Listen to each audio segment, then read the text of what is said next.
Hello and welcome to livealittlehigher.com. This week we finished chapter 2 of the Pirkei Avot. Next week we will be beginning chapter 3, and we finished today with Mishna 21, where it says that Rabbi Tarfon used to say, "You are not required to complete the task, yet you are not free to withdraw from it. You have studied much Torah.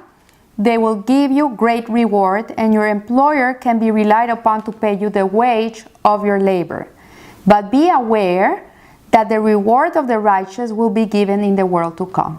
So if you remember last week, Rabbi Tarfon was saying that the day is short, the task is abundant, the laborers are lazy, the wage is great, and the master of the house is insistent. And we were talking about learning Torah and how important it is not to waste our time. So here, Rabbi Tarfon in Mishna 21, he continues the same theme, and it's all applied to the learning of Torah. And when he says you are not required to complete the task, as I said last week, that the Torah is infinite, so we're not expected to finish knowing everything from the Torah, because we will never be able to learn everything, because it has no end. It's infinite, and we're finite beings. So it says the reward comes also from the very mitzvah itself, in addition to the effort of the mitzvah. So the mitzvah of learning Torah gives reward. Even if you sit down and you learn one little pasuk every day, it gives you reward. And the effort that you put into learning gives you also, it also gives you merit. So here it says, one might believe, God forbid, that there is no reward for incomplete Torah study. And just as an employer would not pay a builder for an unfinished house that is not usable if there is no other worker to finish it, the Mishnah refutes the notion the Torah was given to us that we may labor at it. So the whole purpose of learning Torah is the effort we put in it. And that's why people sometimes sit with a fabrusa, with a companion, and they're dwelling on one little theme for the whole day, and they go back and they come forth. This is what is precious to Hashem, is the effort we put into our learning. And it's not necessary to finish it or to accomplish the purpose of our creation. So I once asked a Rebbetzin that, for example, in the doing of mitzvot, that I feel very bad when I used to go and visit sick people, that sometimes, like, I was ready to go and do my rounds in the hospital, and suddenly they would call me from the school of my daughter, and they would say, like, she has a fever, you have to come and pick her up.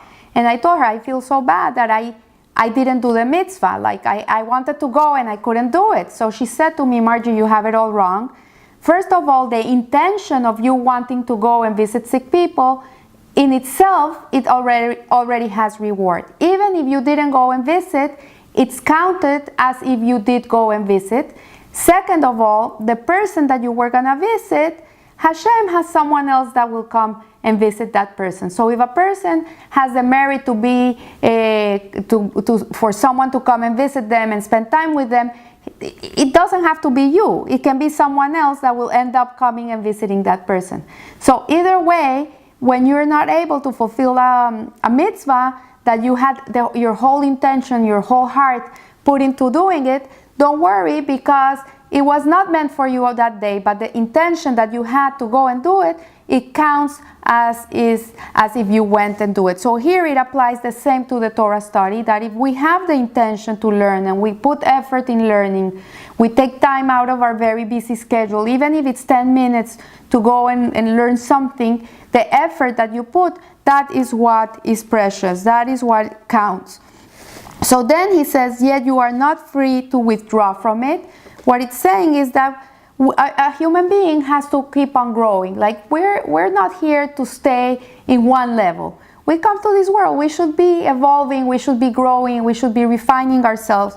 And we cannot grow to fulfill our potential, our whole potential in one lifetime. Like, we have to come a few lives to this world to be able to accomplish our potential. And the more you accomplish, the more potential you get. Like, it's also infinite.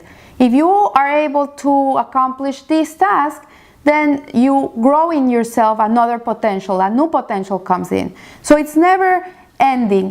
You can live 100 years, it's never ending. I see older people that sometimes they feel because of their age, it's done, like they have nothing else to do, they have nothing else to learn. And they're wrong, because it's never too late, and while you're alive and you're breathing in this world, you still have potential, you still have things that you can achieve. So we have to maintain a continuous growth. One must labor continuously at Torah without a halt. And then it says, if you have studied much Torah, they will give you great reward. And that implies that the reward for Torah study is related to the quantity of the study. This is what it's like we would think it's saying here. But the following Talmudic passage appears to present a problem, where it says that Rabbi Elazar fell sick, and Rabbi Yohanan went into him and saw that Rabbi Elazar was crying. And he said to him, "Why are you crying? Is it because you did not learn enough Torah? We have learned. Whether one does much or one does little, as long as his heart is directed towards heaven." So here we see that this passage implies that the reward for learning Torah is much bigger it's bigger if you learn more Torah than if you don't learn more Torah. So yet our Mishnah states here the complete opposite. It tells us it's not only what you learn, it's the effort you put in what you learn. Why? Because our Mishnah is referring to the effort expended in the Torah study, and not the quantity of the material that was learned. And as we explained earlier, part of the reward for the mitzvah comes from the effort that you put into that mitzvah. And our Mishnah means that the more effort spent studying, the more the reward. And if one studied intently for 1 year and learned much, is the same reward as a person that studied for a year and didn't learn so much. So whatever it is, you can't go wrong learning Torah. Go and learn Torah. So if you have studied much Torah, they will give you great reward. Since Torah is infinite, one never gets closer to completion. We can never come to finish it, and no matter what we do. And that's why you see rabbis their whole life learning and learning. You see Rabbi Kanievsky, this great sage, he's always with his books. I think he's in his late 80s or 90s, and he never stops learning Torah. And you would think this person knows everything, but he keeps on learning. So the Mishnah says, if you have studied much Torah, they will give you great reward. And studying Torah is not like building a house where it has no value until it's finished. Like a house, until it's not finished, it has no value.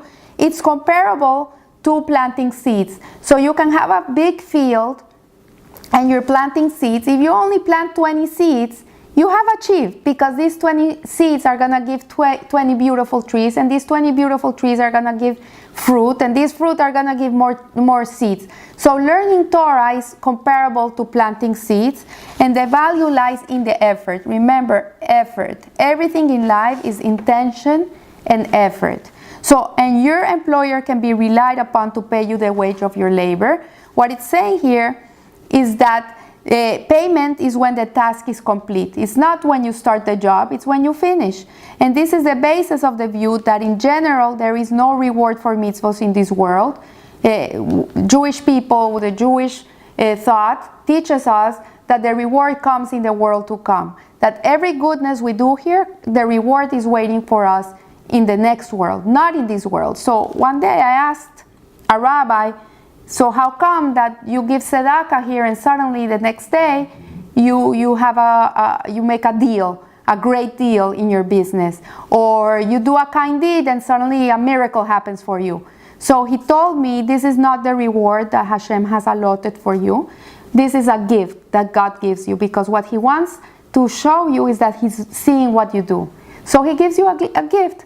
It's like when you see that your child puts effort and he's doing a good job in his studies, whatever, and you decide, you know what, I'm going to give this kid with something. I'm going to buy him a bicycle to show him that I appreciate that he's learning, that I can see what he's doing, that I know that he's putting effort. This is the way that Hashem is with us. So when we get beautiful blessings in this world, in reality, they are gifts from God, because he's telling us, I love you, I see what you're doing. But the reward of the mitzvah, of the effort of learning Torah or doing mitzvot, really is waiting for us in the world to come.